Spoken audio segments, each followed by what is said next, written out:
the speaker that you want to ask the question to. For example, if I want to ask a question to Jesse, then I begin with 2 Jesse or 4 Jesse, and then followed with a question. So Digital Innovation Week 2020, it is initiated by Ekipa. And what is Ekipa? Ekipa is an agile consultancy that started its service in 2016 with the presence in Singapore, Indonesia, and Malaysia. The founder of Ekipa is Hugo Messer and Paul Hilton. Ekipa also has a sister company that runs an agile software services called Bridge Global. Bridge Global is based in Netherlands and India. And the mission of Ekipa is to help organizations in Asia to become more agile, innovative, and entrepreneurial. For more information and inquiries about Ekipa, you can visit the website. It's in www.ekipa.co.id. And for more information about the projects or services of Bridge Global, you can visit the websites at www.bridge-global.com. And you can also follow our social media. If you want to catch up with our upcoming events or program from Ekipa, you can follow our social media in Instagram, Facebook, or LinkedIn. Yeah, we understand that this pandemic limits our physical interactions. However, we need to keep improving our skill set, right? So Ekipa has been doing a breakthrough to overcome this issue. That's why during the social distancing period, we offer online courses, we offer online programs. These are the upcoming events that will be held in July and August. If you are interested to join the 2 weeks program for Scrum Master and Product Owner, that will be held on August 10th to 14th, or OKR training program that will be held on July 27th to 30th, please reach us through our website, email, or direct message to our team. And apart from the training programs, we also built community-based meetups that we organize regularly each month. First, we have the corporate startup that more focusing on the topic around how to build small digital startups under corporates and enterprises. And we also have Agile Circle that focus more on the topics around agile practices, challenges, technology, and so on. We already have thousands of people in Indonesia joining our community, but if you haven't joined, and if you are interested to be a part of our community, please follow our Instagram account or join our Telegram group so you can check out the updates about the upcoming events of our community. Or if you have any suggestion on the speakers or topics for our meetups, please do send us your ideas. We will be very, very happy to hear from you. Ekipa has been serving more, I think I missed the slides, but Ekipa has been serving some big corporates and enterprises like AXA, Allianz, Commonwealth Bank, BRI, and so on. And if you see any opportunity to collaborate with us, please do not hesitate to reach us. This Digital Innovation Week is initiated by Ekipa because we realize and we're concerned that COVID-19 pandemic is attacking our world. Most of companies in this world, including Indonesia, many non-digital institutions feel the impact of this pandemic. So we want to support the impacted industry to survive with digital innovation. Yeah. So Digital Innovation Week 2020 is held from July 20th to July 24th, which is today. So today is the last day. And hopefully we'll bring more excitement today, just like what we did previously. And we have a lineup speakers from Google, from Mekar. Yesterday we have Pak Yosi from AXA. And today we have Jesse and Krishna. We'd like to express our appreciation to all of you who has contributed in the donation by joining this event, because 100% of the revenue of this event will be donated to kitabisa.com to support people in Indonesia who feel the impact of COVID-19 pandemic. Yeah, so this is our agenda for today. We are now in the introduction of the event, Ekipa and speakers. Will be followed by the presentation from Jesse in 20 minutes. Then we will continue with a talk show with Krishna Jothis for 20 minutes.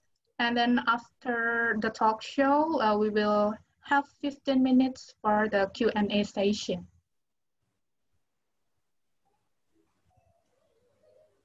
All right, so before we start our sharing session, I'd like to introduce our speaker for today. Live from Singapore, we have Jesse Yu here. Hi, Jesse. Hi. Hi, Jesse, yeah, hi. Jesse Yu is the Senior Product Lead, Data Intelligence Business at Alibaba Cloud. And today she will share about the pulse of digitalization, disruption, innovation, and industry change. And today we also have another guest, our speaker, live from India. We have Krishna Jothis. Hi, Krishna. Hi. Krishna is the Chief Executive Officer of Bridge Global. And today he will share about the trending technologies for future and also about other factors which can keep them in the race aside from technology's wise. I think both are very interesting topics. I'm so excited. And now let's start with the sharing session with Jesse. Please, Thanks, Jesse. Iani. Thanks, Iani, for the introduction.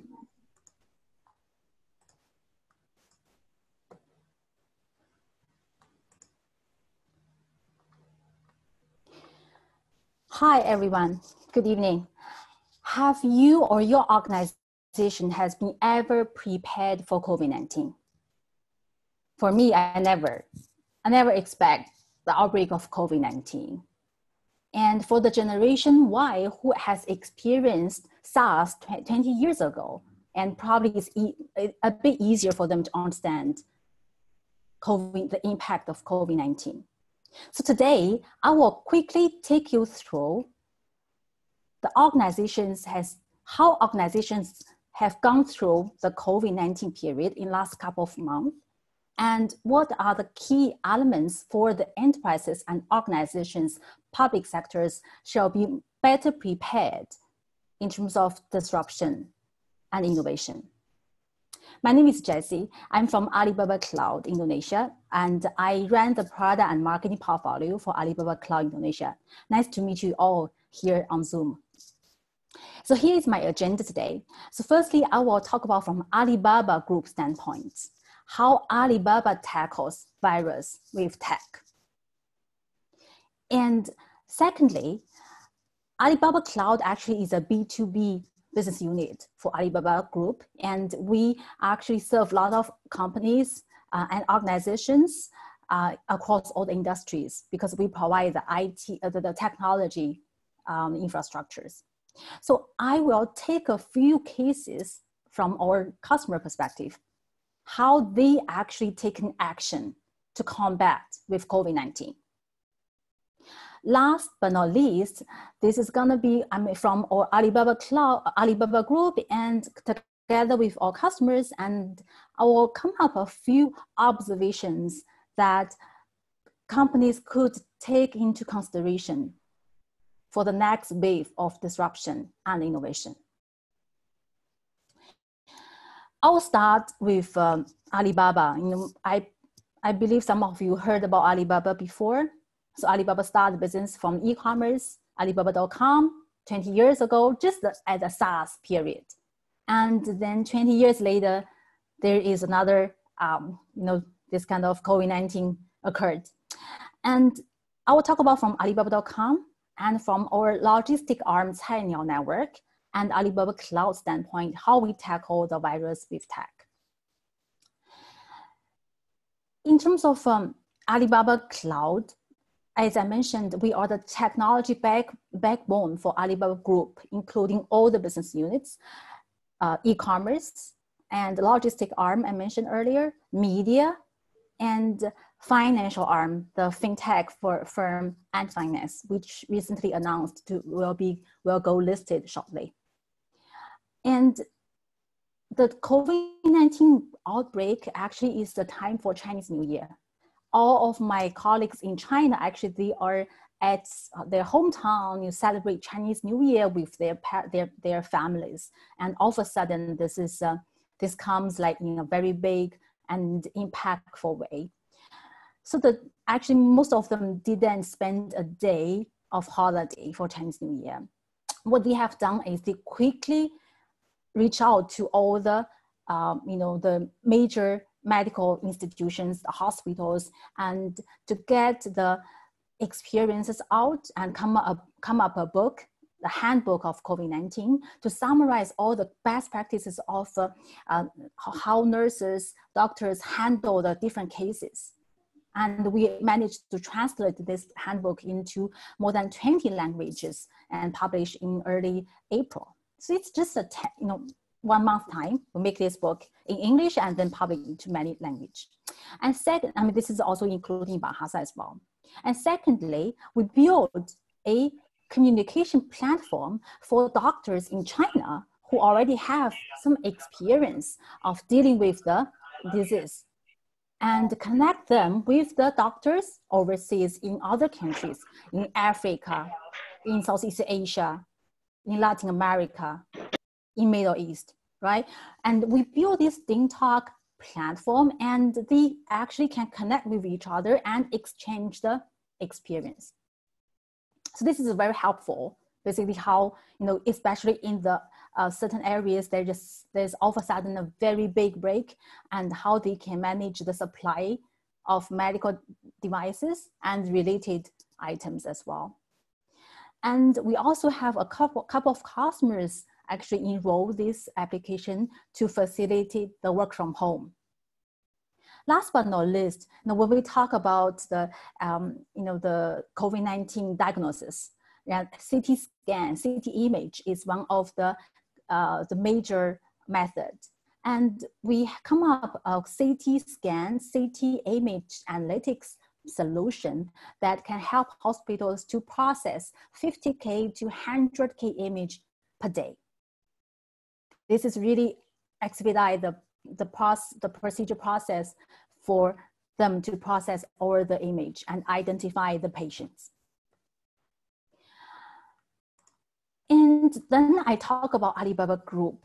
As I mentioned, Alibaba Group, actually, we started business from Alibaba.com 20 years, or more than 20 years ago, 1997. And by that time, the first business, Alibaba.com, actually, the mission of Alibaba.com is to facilitate export, import goods from China and outside China. With the outbreak of COVID-19, there is a huge demand for medical related supplies. And we managed to leverage Alibaba.com, quickly come up all the related stuff, and through another arm is called Cainiao Logistics, and ship all this the supplies we collected from different corners of the world and to the places there is a need.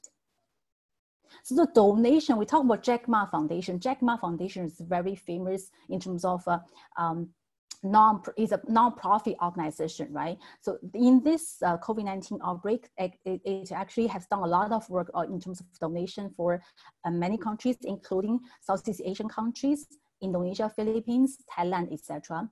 And how they managed to get 2 million masks, 150 test kits, etc., delivered timely to the hospitals, to the areas that are looking for this stuff. That is backed by the tech. Without technology, probably it's gonna take probably month and two months.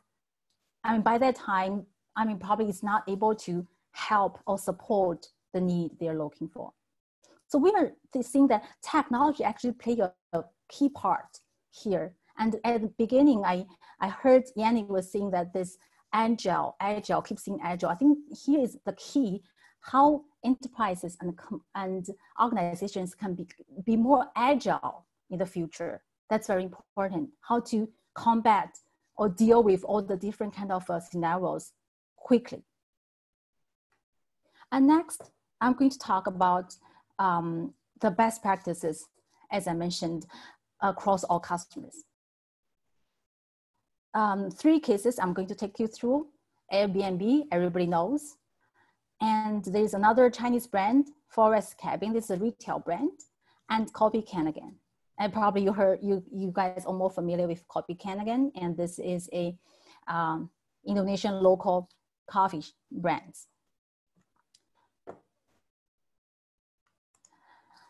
The first case, Airbnb. So we all are familiar with Airbnb, and Airbnb is also Alibaba Cloud customer as well. It was founded in the US, and the US actually is the largest market in terms of listing for Airbnb. And outside US, if you look at the picture on your left, I know you can identify this picture. This is a Eiffel Tower, right? I saw Rako is smiling. Yeah, I know you got the answer. This is the Eiffel Tower, and Eiffel Tower actually is the largest listing outside US. So usually, before the COVID-19, everyone is going to the hot and the place of interest, such as Eiffel Tower or many other places in the world. And in the outbreak of COVID-19, actually the Airbnb business almost shut down because there's no travel, right? And they are facing huge pressure about layoffs as well. I think they laid off 2,000 contractors, but they haven't laid off any permanent staff, but they start from the contractors. After a few months, like 2-3 months, the business activity starting coming back.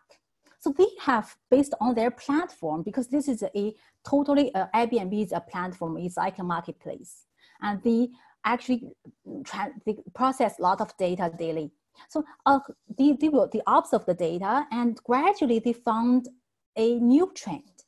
Is people start actually exploring the areas that are not very traditional places of interest, and not very crowded, and this is probably weekend gateway places and in a small town, right, in the US. So they notice the changes. They immediately roll out a few programs that can to encourage more and more homeowners to join the program, and list their go and listed their places online, and then to encourage more people actually to not very big travel, just by driving to a small town for a weekend gateway. So this is a change. How they found out this is because they have the platform, there's the data, and they observe the data closely, and they found there's a certain trend. And once they identify this trend, they can design, they can take actions accordingly. So Airbnb actually is making a bounce back.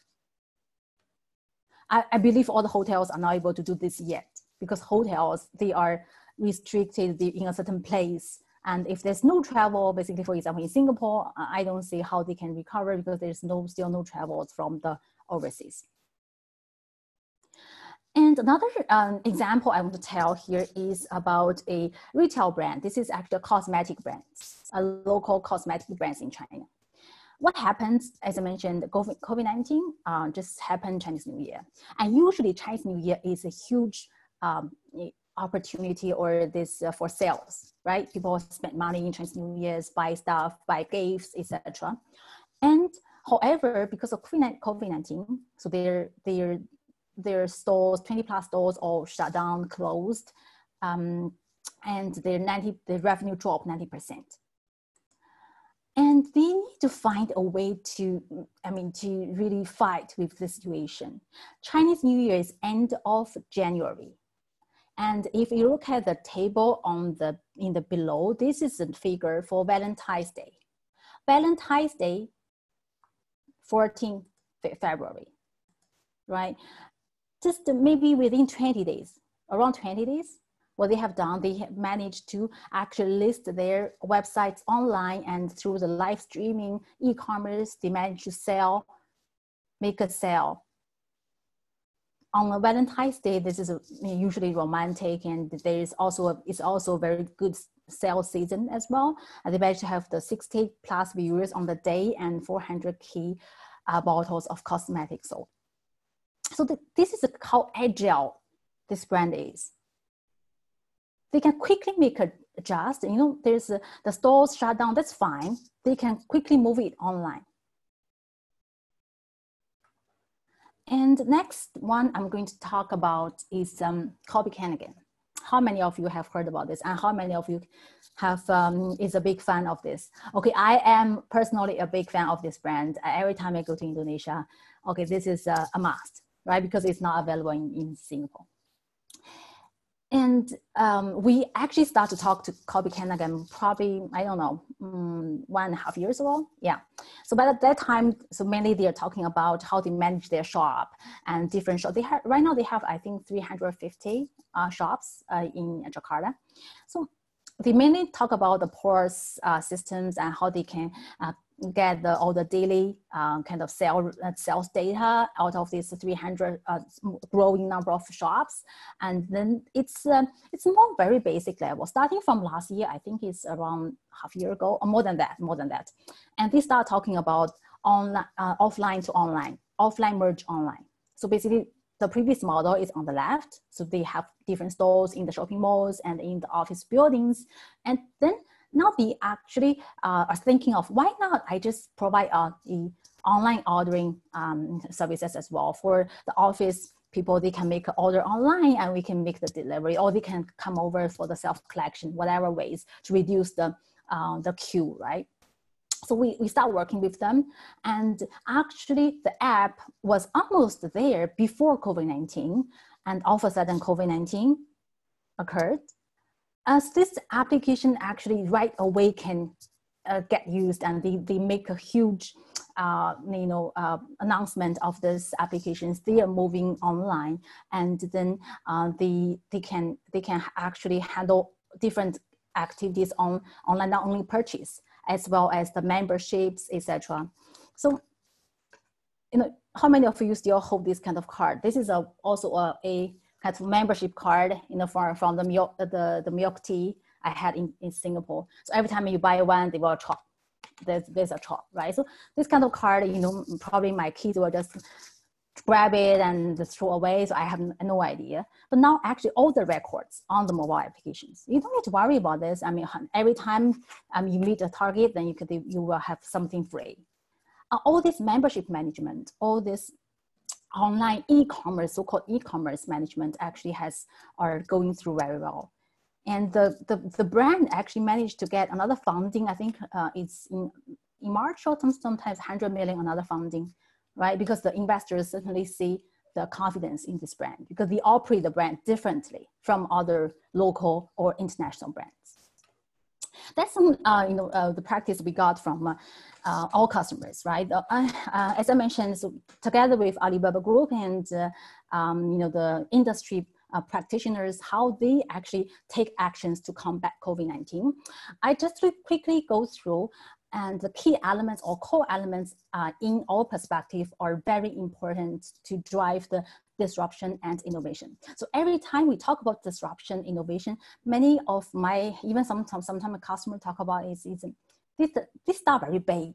They thought it's going to be a very big thing, huge, and it's going to make a fundamental change, and it's going to maybe change,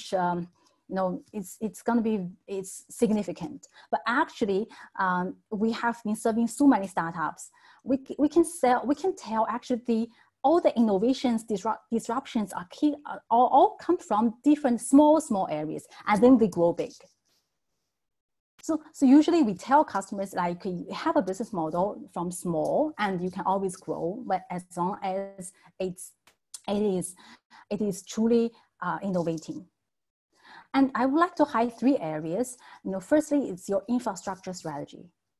And second is asset strategy. And third is people strategy. So obviously, Alibaba Cloud is a technology company. And we strongly believe that in order to make your business disruptive, more agile, and more innovative, the cases I give you in the last 3 customer cases, you can tell you should have a scalable and reliable and secured infrastructure. What does that mean? Think about the cosmetic brand in China, and all of a sudden they move the activity online, right? And they have a big event in Valentine's Day within 20 days, and it must be very their infrastructure must be very scalable in order to accommodate the user, like 60K per day. Otherwise, the servers are not enough, and the service basically will be down, even though you have a very good business idea. But it doesn't work because all the servers are down and the website down, mobile apps down, then nobody can visit you, even you have a great idea to drive the traffic. So we strongly believe that it's a very, you have the data source from different areas, and you have to process the data in different, I'm not going to do very technical here, I can, but I know we have a diversity of the audience, right? So the important thing is about the insights, the business insights you can get from the data. And next month, I'm going to talk about the digital assets. I mentioned assets strategy. So data is the most important asset in every single company. Even in Alibaba Group, and we actually treat data as the highest level in terms of priority, security. So all kind of data, once it's displayed in a way, for example, this is the city science data. You can see from different cities, what is the figure here. Once it's displayed in a way that it has some meaning. And the copy again offered, the orders you received from mobile applications, and it has a meaning. So you cannot just leave all the orders in your database and don't do nothing about it. So you have to process all the data and drive the insights. So this is the most important assets of the company.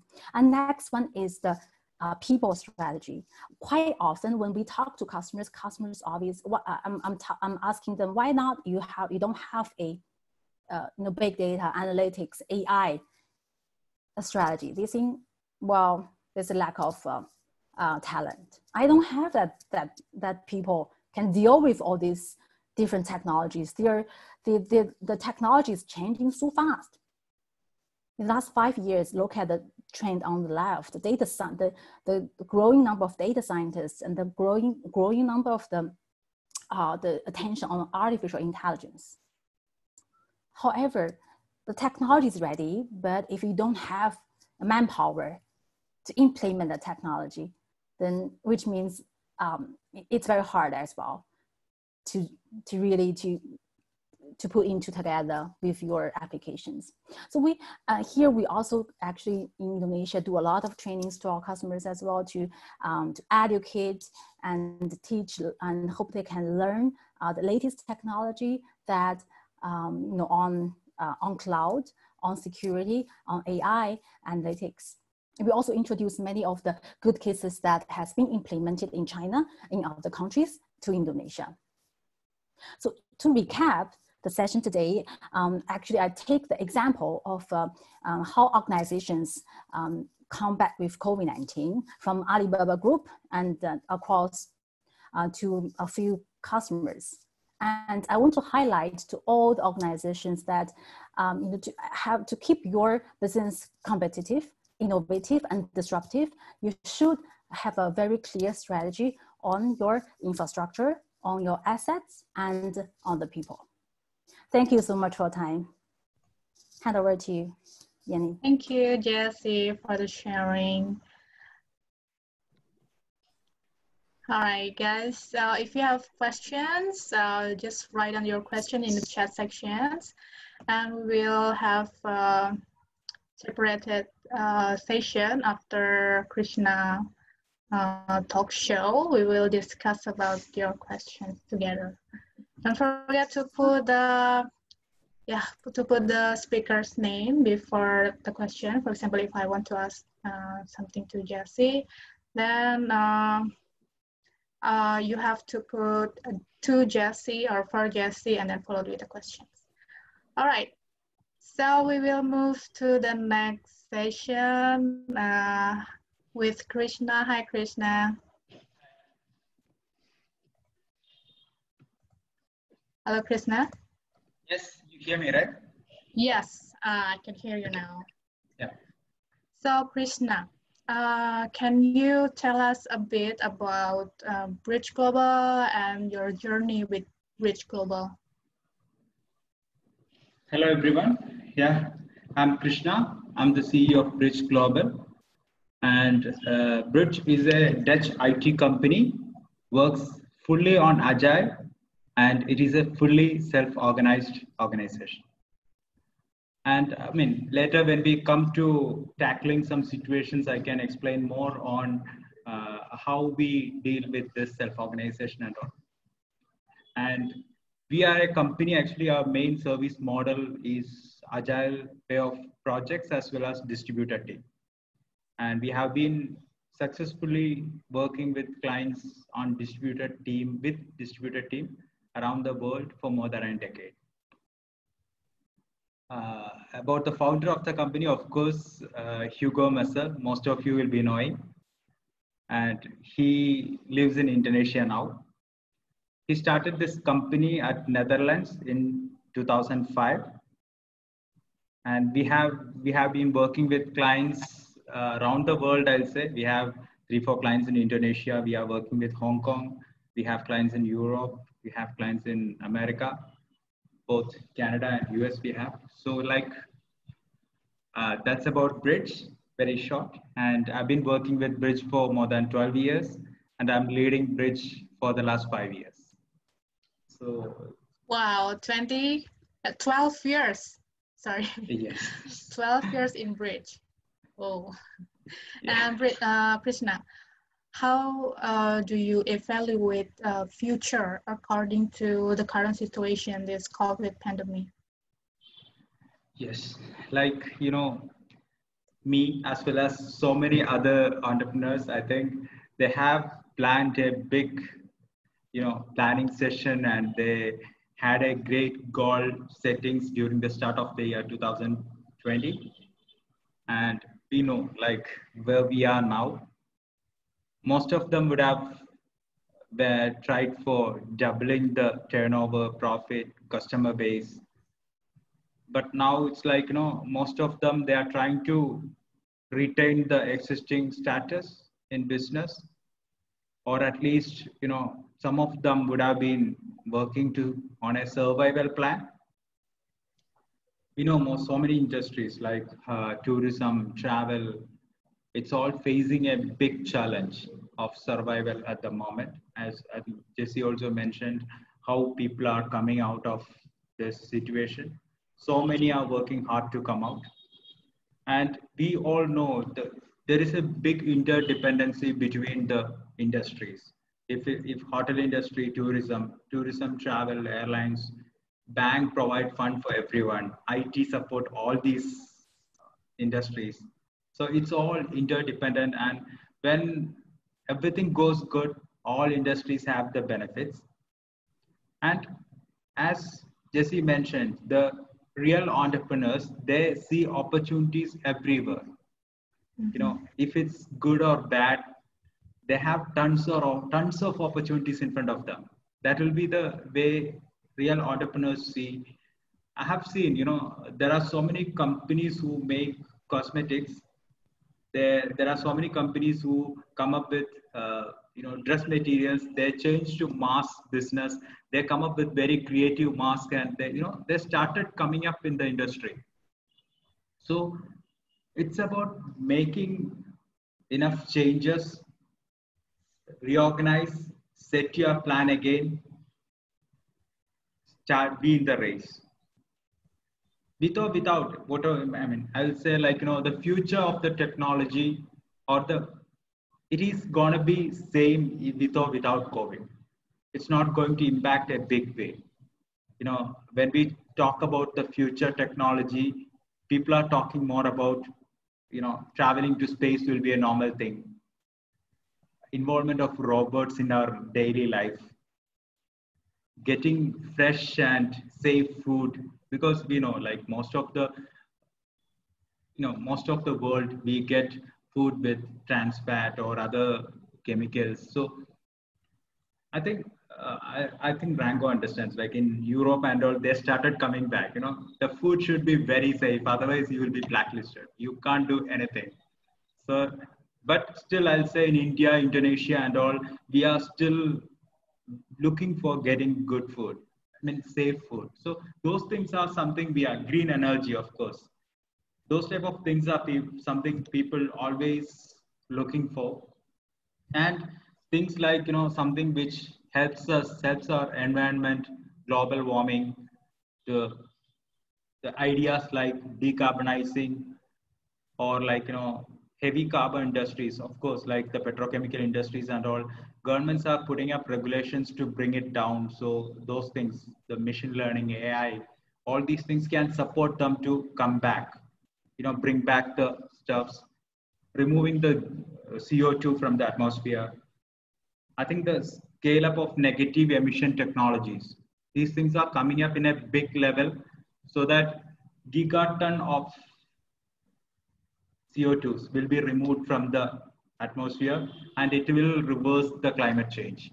These things are something we are expecting. Even in the healthcare, we are expecting the medicine habit is going to change with diet and exercise. The green energy revolution, we are all waiting for that. The fossil fuel is going to be a history. So these things are something which makes us, you know, active. If COVID is there or not, something we need to focus is creative future, which can take us, you know, as Jesse said. Jesse was talking about the artificial intelligence, and you know, that is going to be the core for future. It's about the algorithm and analyzing the data. As we improve the algorithm and analyze more and more data, AI is going to be improving every day. For an example, like in manufacturing industry and all, there are so much of waste.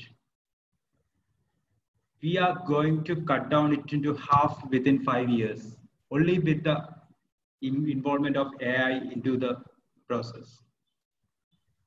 50% of wastage of manufacturing industry is a big savings for the world.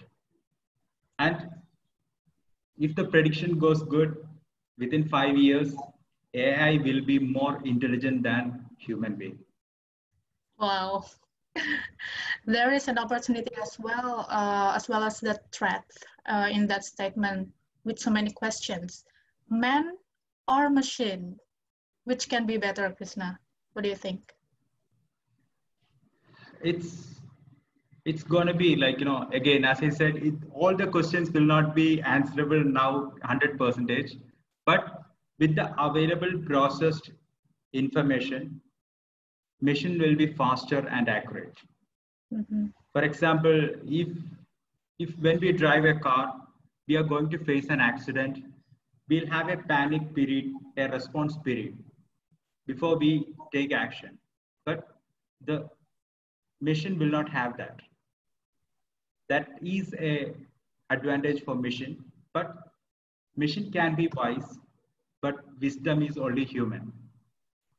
So like, you can't say machine, whatever human creates, we can always pull the plug.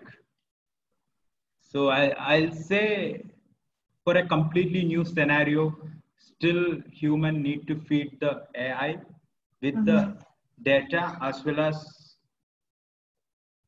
algorithm.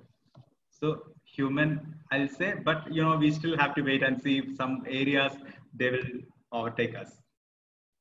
All right. So we still can predict how it will be at the complex, Yes. the completely scenario. Will that be a threat to the world, or what do you think? It can be, of course. The technology in wrong hands, of course, will be a threat for the world.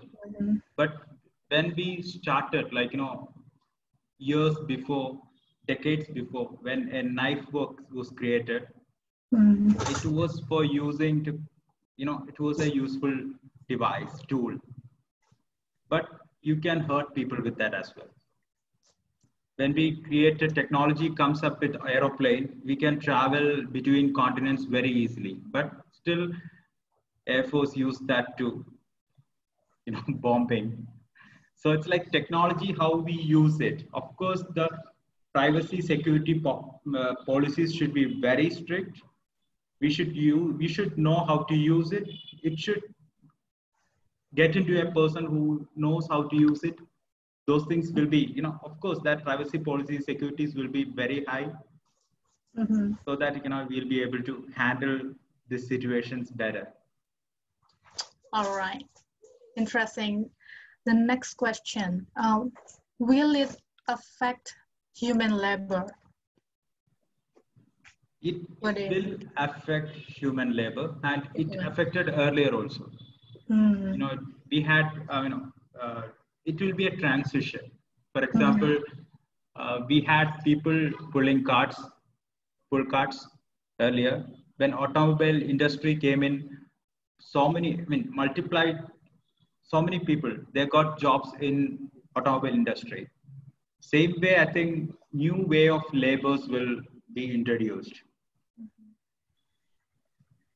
The level of human labor will surely be changed, and I think the AI enabled robots, that will be the key thing which bring change to everywhere. Maybe the household activities. Just imagine when there is so many laundry clothes, the robot himself go. We don't have to order. Robot himself go and pick it into the washing machine.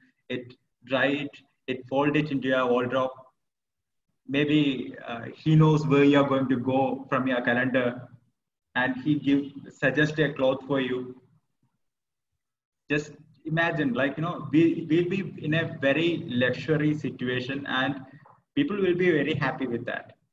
In real estate, grocery industry, retail industry, war fields, of course, the only economic situation, finance will define who has more robots to fight. Maybe war will be a history, I believe. We don't want a war again in the world. Even in agricultural industry, manufacturing industry, everywhere, I expect these robots, AI-enabled robots. Now we have robots which is programmed robots, but just imagine AI-enabled robots. It can decide based on the data fed, and it can do works for us. Then it will be a very better world for us.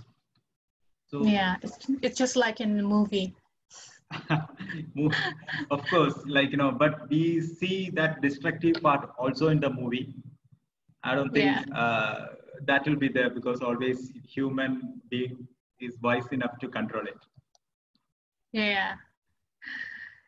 Krishna, my next question is, what impact COVID outbreak brings into the future plans? What do you think? As I said earlier, this can bring new business opportunities. You will have to be creative enough. as you said, this, we never thought 100% of the world students will go online based education. Now that's a big business opportunity. You can build a small software and sell it to your school nearby to satisfy their requirements. It can be regional. It can, that itself can be a very good business. The business of Zoom, the share market, when all other business goes down, Zoom was going too high. So virtual conference tools, office management, business management tools, augmented reality, it can come to anywhere. One of our government school, they are using augmented reality for their online classes. They bring animals to the class, show it to the kids. The teacher traveled through the big places to show them what Taj Mahal is or what Eiffel Tower, how Eiffel Tower will be. So those things are real now. When we have to do business meetings, tomorrow maybe, when we do a meeting like this, we'll be seeing each other as if we are sitting in a room. It can come, there is this much scope in that. And when we look into other things, I think this right now there are so many areas we can see with human interactions.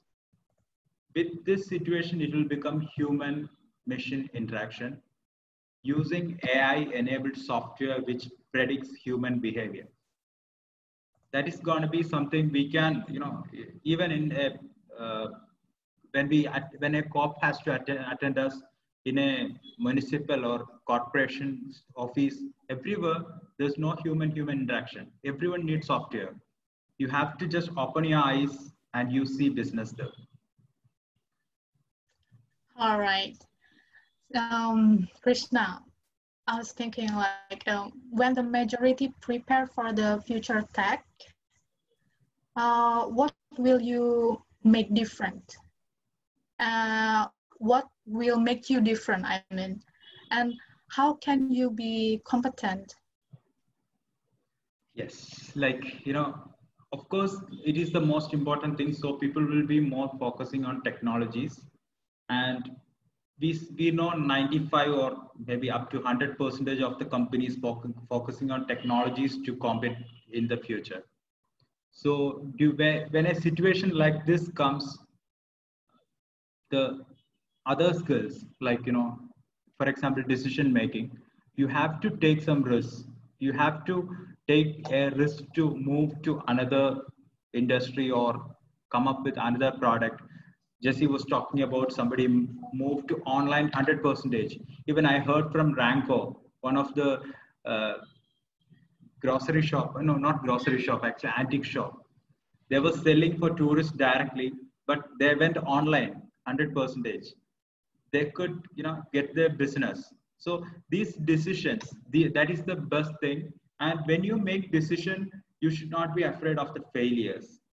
Failures will always make you more and more powerful. That is the real lessons, not the success. And you only thing you will have to always keep your eye on is when you make a decision, make sure that you consider the investor.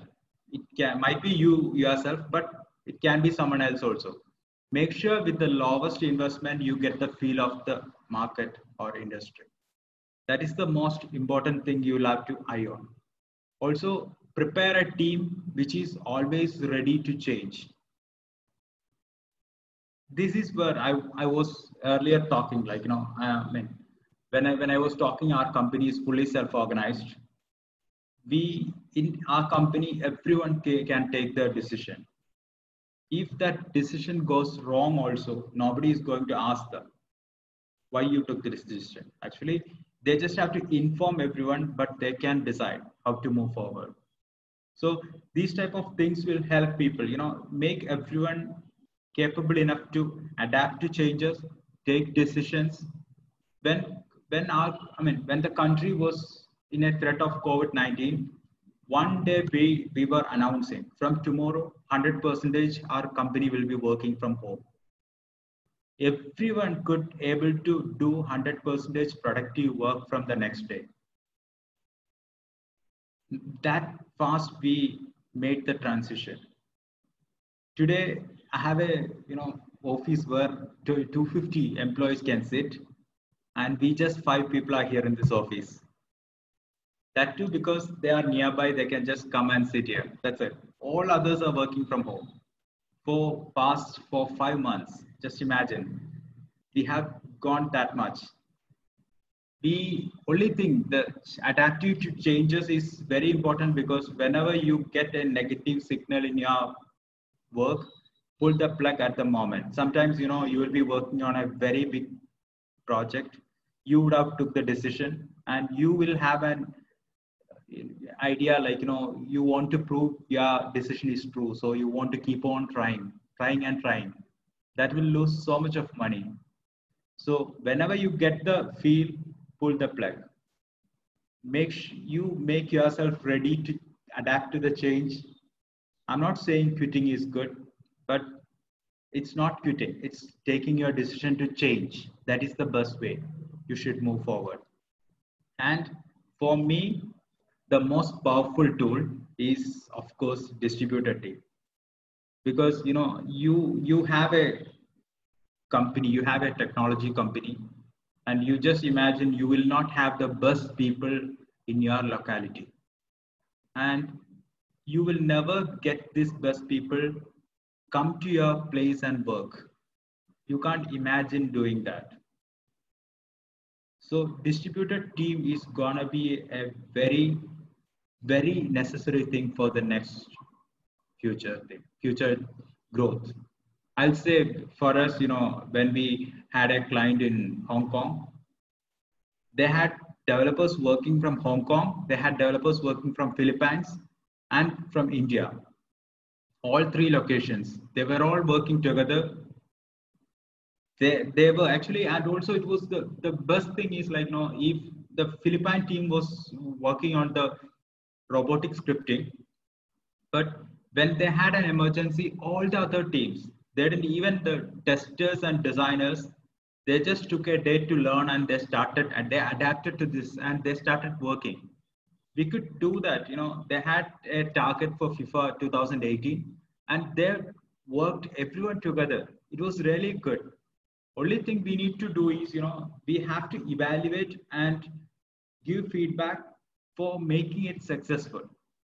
We have to have a mindset to adapt to that. We need to prepare our team ready to adapt to that. We are working with this distributed model. We are working with different companies in Indonesia, in Europe, in US. Even we want for example, Golang. You need 10 Golang developers in 1 week. It's not gonna be possible in India or Indonesia to hire a 5+ years experienced Golang developer like that. They are very rare. But if we try in different region, we could do that for one of our customer in Indonesia. Now we are completing that 10th Golang also. Just imagine an e-commerce tool in .NET. One of our Swedish clients, they need 15-20 Lithium developers. It's not possible to get that in Sweden itself or in India itself. They have few people in Sweden, they have few people in other part of Europe, in India 10+. So that's the way they work together, and they satisfy their clients, they achieve their goals. If you wait to get 10 people in your company, in your place, you will lose the business. You will be loser in the business. So these type of things, I think we should use some of, I'll say like, distributed teams. One of our client, Woodwing, actually we are working with them for more than 12 years now. Actually, when I joined, we were working with them. So like, they have team in India, they have team in Ukraine, they have team in Malaysia, they have team in US. So they are working round the clock. They have support team in all these places. They have even this tech support also. Everyone work around the clock. They use the time zone difference as a strength for them. So it's about you, how you define it. So I think you don't have any limitation in skills, experience, expertise. It's all about your mindset to grow. That's it.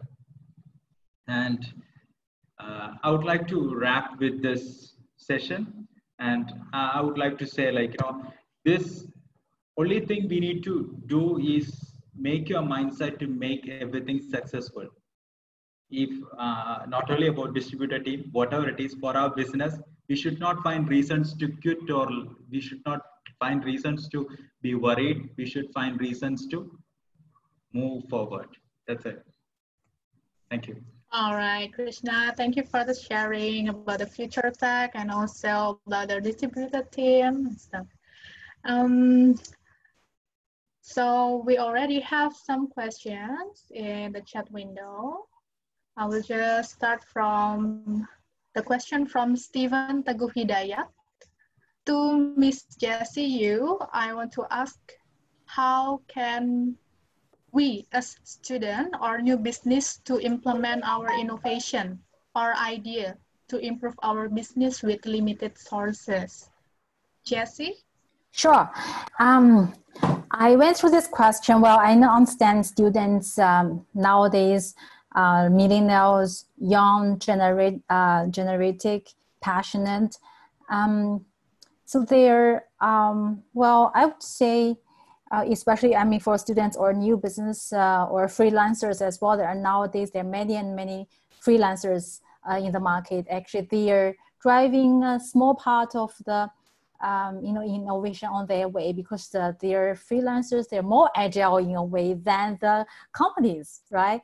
And they don't, I would say that how you can improve your business with limited resources. And first of all, if you're ambitious enough and you have a great idea, there are a lot of venture capitals, incubators available in your universities, I believe, and also in the market. So you can approach go ahead with have a talk with all the VCs. And another, if your idea is still kind of not easy to justify, and you feel there's a lot of uncertainty, and you can you tap on the cloud resources and try to implement or test run your ideas. I mean, cloud resources is very much affordable. You don't need to buy any software, hardware. You can just you build it on anything from scratch. You can release it anytime if it's not successful, right? This is another way of agile as well. If this idea doesn't work, you can move on to the next one quickly. I hope that helped. All right. Is Stephen Teguh here? Perhaps you have more questions, or you Yes. want some collaboration from Jessie. Hello. Yes. Thank you, Miss Jessie, for your answer. It's really helped me to think about my idea and innovation and how to implement it. Sure. I believe all the ideas nowadays are related to digital. Nothing like a paper like this, right? Exactly. Yeah. But I also have a question. If like Mr. Krishna say that technology will be more advanced and AI will be more smart than human, how can we compete with that? I mean, you said itself that it will be more smarter than us, maybe in the future. How can we adapt to that? Of course, I think we are actually human beings are making the systems, and of course, when the most brilliant people write algorithm, it will average people like us surely feel like the system is more smarter than us. But we should understand this smarter system is to help us to improve our lifestyle, to improve our scope of life. I've seen as we said earlier, what we do will change, but it is going to increase the opportunities for us. Once when people were pulling cart, when automobile come, they work in automobile industries. So they're getting a better job, and they are getting trained in that. So it will never, it's not about when a smarter system comes, we are going out. It is to help us, of course. Yeah, I fully agree with Krishna. For example, I remember 20 years ago, driver, right? Being a driver is a very decent job. And then 20 years later, everybody's talking about autonomous cars, so because they feel this job probably there's no more value, and for people who are handling this kind of job, they can move up to other areas, and they could be provide more values. Yeah. Maybe I can add something, because if you look at Indonesia, you can see, when I started my journey here in 2013, I still have to reach out on the street to a Gojek, the motor taxi. And if you look now, we have our handphone, we can order Grab or Gojek, and that's a great innovation. And I think it helps this group of people that provide ride hailing really to connect with the customer at the right way. So I think technology can be really a good add-on and really a threat. And believe me, there will be job for everyone always. If you are willing to do something, you will have your job in front of you. Okay, thank you. Yes, Steven. Does that answer your question? Yes, it answered my question. Thank you very much. Okay, thank you. Now we move to the next question. It's from Ranko. Okay, since Ranko is here, can we just can you just explain your question? Yeah, sure. Directly? Because yeah, so what I experienced, Krishna, in the last 3 months, we work more online and we have more meetings than ever. But what I felt, especially in the human interactions, is that the kind of engagement is completely different. And sometimes I really longing to meet people physically, just to have the whole picture of people, as long as we don't have the other technology. So what's your take on working international and with remote teams in that sense? What is really maybe some tips that you can give us to stay connected and also in a emotional connection with other people than on the screen? Some people call it already zombies and stuff like that, but I think it's still needed to have a human interaction. But I'd just like to hear from you, and maybe Jesse can add as well. Yeah, for me, I'll say during the start of your question, you were telling like past 3 months, you still feel like, human interaction is required. I think we are still waiting to get some AI enabled softwares in most of these places.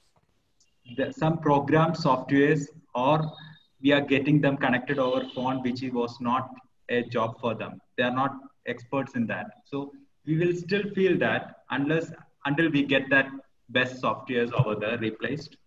And on the other side, I'll always say human interaction is very much required, but we can reduce it with unwanted people or unwanted areas. We can be close to our related people, we can be close to friends. It's all gives us colleagues and relatives, friends, everyone can be close to you. Of course, still that is very important. We are emotional human beings, right? So that is required for us. And when we work with, of course, I work with so many nationality peoples, and I go visit them in between. And I really know, with Ranko itself, I know before, if we wouldn't have met once, we never would have talked this close. That is very much required. Yeah, I agree. And on the secondary, I'll say this virtual reality, the augmented reality should come up, should make us more closer, and that will help us. If we are seeing each other and talking itself, that is a big difference than we talk over phone or without seeing. So everything will bring us close, and when we are not seeing each other, shaking our hands, this augmented reality, the new technology, should bring us more and more closer. Yeah, agreed. Thank you, Krishna. All right. And for Jesse, the question from Ranko is, how does the data security work in a country like Indonesia with not a lot of regulation compared with Europe and USA? Sure, a good question here. Well, when we talk about data security, obviously this is the first priority for no matter it's incumbent or startups to drive their business, because everything is moving online, it's digital, and there's a lot of data basically going on. And for Indonesia, for Alibaba Cloud, for example, we do have data centers in Jakarta, and that's a kind of certain requirement from government and authorities, especially for finance and banking finance institution and services. So this sector or industry, I would say they have a very high requirement on security. So usually the government and public and the authorities, they focus more on these areas. That they have certain regulations, OJK, etc. They do have a lot. However, from other sectors like healthcare, education, probably their lack of, you're absolutely right, their lack of regulation. So in this case, we actually follow the industry standards from US, for example, HIPAA in the healthcare, and the some regulation in Singapore, right, to protect the personal information, etc. Okay, thank you. No problem.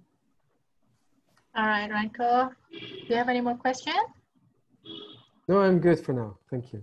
All right, thank you. We move to the next question is from Yoyo Suyono. To both Jesse and Krishna, many perceive tech or AI will overtake human resources. How can tech help people maintain their job, especially in this COVID period, where many jobs are at stake? So perhaps we begins with Krishna. Sure. Yeah, and as I said earlier, I think when the technology advance, it will only create more jobs. I still remember when computer came in our country, we had our ruling party started talking about against that, and they started doing strikes. They said they'll not allow computers in banks or any other offices because human will lose their job. That was the main thing they came up with. But see, when computers came, so many people got job. We never had this many job opportunities earlier. And same way as we said earlier, if automobile comes, we still have to make automobile. If robots comes to replace somebody's job in somewhere, of course we'll have to create that robots. From that metal piece, somebody will have to work on machines, and somebody will have to operate that machine, somebody will have to program that robot. There will be so many job opportunities coming up, and that will be more skilled job opportunities, and people will be paid more. And there will be so many areas where they'll get training for these jobs. And that is the question for the first one. And second one, for the COVID period, that is, of course, a separate area. I think it's this pandemic situation is, I don't think the generation before would have seen this. The next generation also will see something like this. It's a rare thing, comes once in 100 years maybe, and it's not easy to prepare for a particular one-time event. Always be prepared for that. We can't invest into it actually. So government will have to support, and of course in our this thing itself, I think around the world government is supporting people a lot. For example, in our place, government is giving money for the essential things and all the food items for people. There are so many people lost their job. So many people, they are stuck with their business. But in this case, even as a company, Bridge is also helping. So many people, with that help only we can overcome a situation like this, I think. Still, being creative will surely, you will earn more. There are so many people started selling things on the roads and other areas with cheaper rates so that they earn something out of it for their living at least. So I think it's all being creative and get something out of it. But no, I'm sure technology will not make you lose any job. Totally agree. And just to add on, like stay hungry, stay foolish, right? So every one of us, we probably graduate from a university or college in a major that was very popular 10 years, 20 years ago, but it's gone basically at these days. So it's okay. We can still take up other things and learn. Yeah. I'll keep it short. Okay, Bapak Yoyo Suyono. Yeah, hello. Yeah, hello, Bapak. Yes, first of all, thank you both very much for your explanation. I totally agree about your view on how technology could provide future generation more skillful job. But I got the impression that the pace of innovation and technology goes faster than the job development. Yeah, because everything becomes more efficient, more profitable. But at the same time, I feel that technology providers or tech companies also have a social responsibility, yeah, to take care of the people. And I was just curious, especially during this COVID pandemic, yeah, what kind of innovations could one offer, yeah, in every line of industry. Of course, this is very much different from one to another. Maybe you have some examples that you can provide, yeah, like for example, Kopi Kenangan did a good job, yeah, where they were fully adaptable to the market situation as of today. But at the same time, I was thinking, yes, they go online, shifting their offline businesses to app businesses. But with that, you also lose people at site, you see? So that is the contradiction here. So sometimes the pace of innovation and technology goes faster than the social aspect of the business plan. So maybe one of you can elaborate further. Sure, I can take the Kopi Kenangan case, probably further elaborate on this part. Well, you talk about the traffic goes to online, and then actually the shop, they are losing traffic physically. Well, that's not a big issue, especially in COVID-19 period. So let's talk about after COVID-19, what will happen. So we talk about many scenarios, like what will happen after COVID-19. And one thing I think many of you agree, like e-learning, online learning will be continued there. And this kind of webinar will be there as well in some circumstances. And think about once there's huge crowd go to the physical shop. And if you still run the online business, whether in online and offline, there will be a conflict. My answer, as per the experience of running Alibaba e-commerce business, well, I would say it's different aspects. For once your traffic goes to online, you have more data, and you can you can drive more business insights. You can serve your customer better in terms of improve your flavors and probably adjust the pricing and do some seasonal kind of activities with your customers as well online. Right, that's no way you can do offline, because each shop, that 350 shops, how to manage that, how to roll out the program, just to teach staff, like you should tell customers word of mouth, like this is the program we ran and we should do. So this is online business actually is a good complement. So it increased engagement in a way that when you go and buy a coffee, I barely talk to the staff, right? So we just pay and then go. Right, the online in a way actually to make you closer with customers, and you can provide a better customer experience.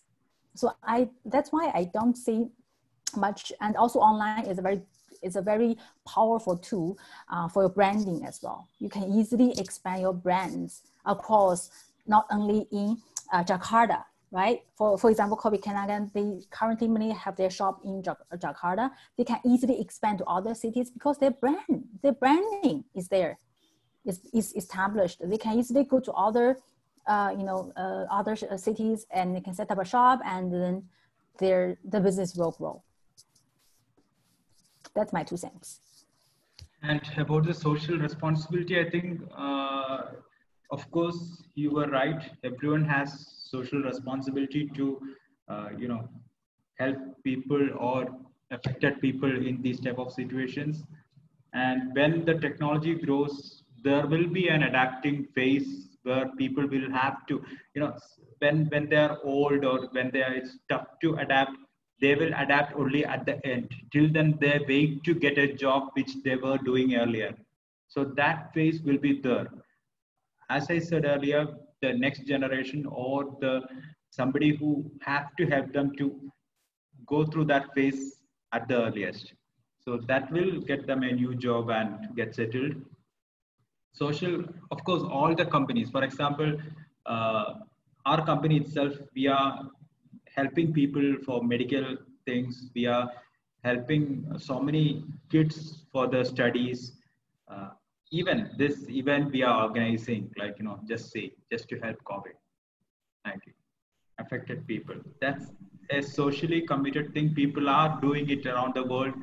Personally, I'm doing, as a company, we are doing, as a nation, we are doing, every nation doing the same. So I think it's there in the society. You can say it. Maybe I can say something, because what I really like, Krishna, what you mentioned about scarcity of talents in different locations of the world. And I think during COVID, there are many businesses struggling, and maybe some of the developers that we really needed in one place are now available in another place. And through technology, we can finally connect the dots. And I think that's a huge opportunity that we hear so many clients in Jakarta and Indonesia calling for really senior developers on different areas. And they say, before COVID, they said it's just a rat race. We need to pay more and more because we have the unicorns, we have everybody calling for good, high talented people in IT. And I think with technology nowadays, we can open the world and we can have the best people in our project and connect them. And maybe they are freelance in a certain place and don't have any jobs, but we can connect them with a job in Asia or the other way around. So I think that's something that's really interesting. And on top of that, Rango, I have seen, I have been to big companies in Jakarta, and I have seen them paying 200 million for great talents. And just imagine, they can, of course, get a great talent, similar talent with half price if they are ready to go for a distributor team. They save that money for their employees, for the nation, and we generate, for example, when we work with a company in Indonesia for Golang, we have very senior employees from our side and juniors from Jakarta works in that. So that all of them are learning with these guys. We are forming a very good team in Indonesia. It's all helping each other, growing each other. So we have so many good things in that as well. Yeah, and I think it's a good way of knowledge transfer as well, because what we see in our clients as well, that there's a lot of demand on more senior and experienced developers, but there's a real scarcity, at least here in Indonesia. And if we can mix it with people around the world with more experience, I think that's a good match. And socially, I think it's a good add-on. Yeah.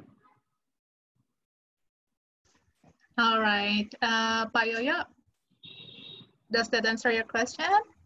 Yeah, most definitely. Thank you very much. It was very extensive, but it helped me better understanding about the whole thing. I was actually hoping that Kopi Kenanga, for example, was considering to do the following with those employees who were becoming obsolete. yeah, no more working in the coffee shop stores, that they can deliver it privately, yeah, the coffee to the clients. That would be a great thing, no? So then they don't make coffee anymore, but they deliver the coffee. So then those people, they stay within Kopi Kenanga Group, and they still have a job.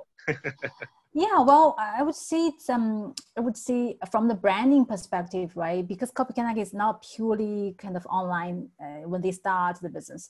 So from branding, they probably still need some shops in the shopping malls, right, in the office buildings to keep the branding.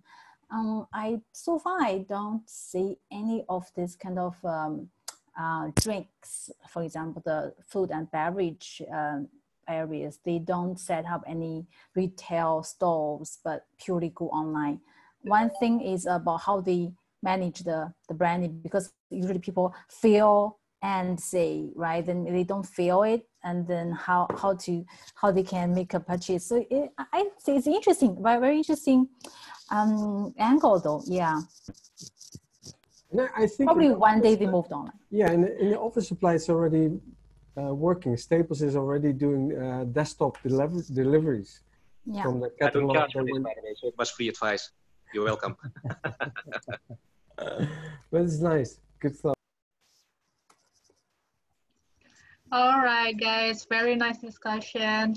I offer to the audience, is there any more question for Krishna and Jesse? Okay. You can just directly unmute and ask the question. No?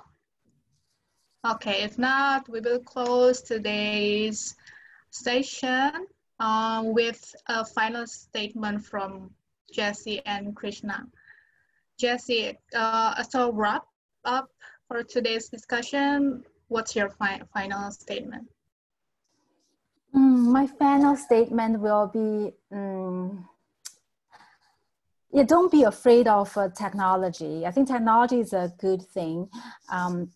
You try and learn and test it on, and you will find technology really make the magic. All right. Thank you, Jesse and Krishna. Yeah, for me, I think I've seen it's not in Indonesia or only India, around the world.